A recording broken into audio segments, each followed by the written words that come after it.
3 వారాలలో excellent కలెక్షన్లతో mass రచ్చ చేసిన పుష్ప 2 సినిమా 4వ వారంలో అడుగుపెట్టగా మరోసారి అన్ని చోట్ల ఎక్స్ట్రార్డినరీ హోల్డ్ను చూపెడుతూ దూసుకుపోతూ ఉంది. 23వ రోజున సినిమా అన్ని చోట్ల మంచి కలెక్షన్లతో దుమ్ము లేపింది. కాగా మరీ ఆ అంచనాలను మించిపోకపోయినా కూడా ఉన్నంతలో మంచి బస్సులను వీకెండ్ గాను అడ్వాన్స్ బుకింగ్ జోరందుకున్నాయి. మొత్తం మీద తెలుగు రాష్ట్రాల్లో 1.1 కోటి నుండి 1.2 కోట్ల రేంజ్ లో షేర్ అందుకుంటుంది అనుకున్నా ఓవరాల్ గా 1.08 కోట్ల రేంజ్ లో షేర్ ను సొంతం చేసుకుని దుమ్ము దులిపేసింది ఈ సినిమా. వరల్డ్ వైడ్ గా సినిమా 6 కోట్లకు పైగా షేర్ అందుకుంటుంది అనుకున్న హిందీలో ఓవర్సీస్ లో కొంచెం కలెక్షన్స్ తగ్గగా 5.68 కోట్ల రేంజ్ లో షేర్ ను 13 కోట్ల రేంజ్ లో గ్రాస్ ను వసూలు చేసింది సినిమా. దాంతో 13 రోజుల్లో వరల్డ్ వైడ్ గా సినిమా సాధించిన కలెక్షన్లను గమనిస్తే నైజాంలో 98.58 కోట్లు, సీడెడ్ లో 32.47 కోట్లు, వైజాగ్ లో 24.08 కోట్లు, ఈస్ట్ లో 13.04 కోట్లు, వెస్ట్ లో 9.97 కోట్లు, గుంటూరులో 15.44 కోట్లు, కృష్ణాలో 12.75 కోట్లు, నెల్లూరులో 7.87 కోట్ల రేంజ్ లో షేర్ అందుకున్న ఈ సినిమా మొత్తం మీద 23 రోజుల్లో తెలుగు రాష్ట్రాలలో 214.20 కోట్ల దాకా షేర్ ను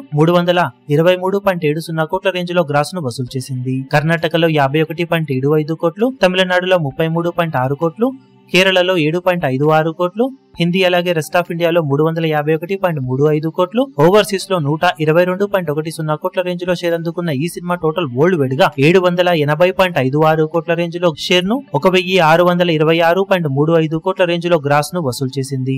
620 కోట్ల బ్రేక్ ఈవెన్ టార్గెట్ మీద 160 కోట్లకు పైగా ప్రాఫిట్ నందుకొని సంచలన విజయాన్ని నమోదు చేసిన ఈ సినిమా ఈ వీకెండ్ లో తిరిగి బాక్సాఫీస్ ను షేక్ చేయడం ఖాయంగా కనిపిస్తూ ఉంది. ఇప్పుడు ఈ వీడియో మీకు నచ్చినట్లయితే లైక్ చేయండి, షేర్ చేయండి, ఛానల్ ను సబ్స్క్రైబ్ చేయడం మాత్రం మరవకండి. ఏ చిన్న అప్డేట్ ను మిస్ అవ్వకూడదు అనుకుంటే బెల్ ఐకాన్ ను ప్రెస్ చేయండి.